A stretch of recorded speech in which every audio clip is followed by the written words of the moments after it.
तो बच्चों ये भी देखते हैं, बहुत ही बेहतरीन क्वेश्चन है। कह रहा है कि a nut is open by a wrench, मतलब बाबू कोई नट है। नट होता कैसा है, आई होप आपने देखा होगा। नट कुछ इसी टाइप का होता है, किसी चीज़ को भी टाइट करने के काम में आता है, यूं यूं घुमा घुमा के, ठीक है ना। अब इस नट को टाइट करने के लिए या ओपन करने के लिए, खोलना है इसको, ठीक है ना, एक रिंच का इस्तेमाल किया जाता है। रिंच कैसा होता है, कुछ इस टाइप का होता है। ये आके ना बिल्कुल ऐसे ऐसे एकदम सेट हो जाता है, ठीक है ना, ताकि जब इसको पकड़ के ऐसे घुमाओगे ना, जब इसको पकड़ के हम ऐसे घुमाते हैं ना, तो ये नट भी क्या है, घूमने लगता है, खुलने लगता है, या फिर टाइट करना होता है तो टाइट भी कर सकते हैं। अच्छा, अब बातों को जरा समझते हैं। रिंच ऑफ लेंथ 25 सेंटीमीटर, देखो बाबू इसका 25 सेंटीमीटर लेंथ है इस रिंच का, ठीक है।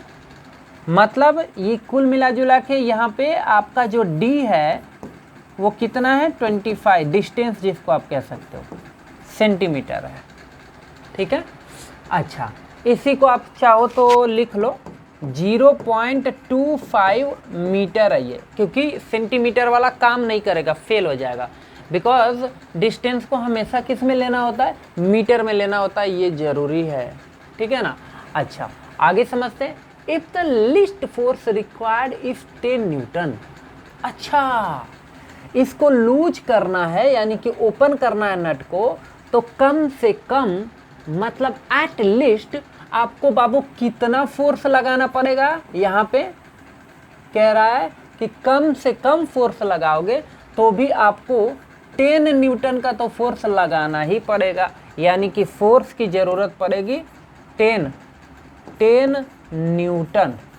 इतना फोर्स लगाओगे तो ये नट क्या हो सकता है, ओपन हो सकता है। अच्छा, तो find the moment of force, कुछ है ही नहीं यार, बिना मतलब का बकवास है। Moment of force equals to क्या होता है, फोर्स इंटू वही डिस्टेंस, ओके। तो ये हो जाएगा,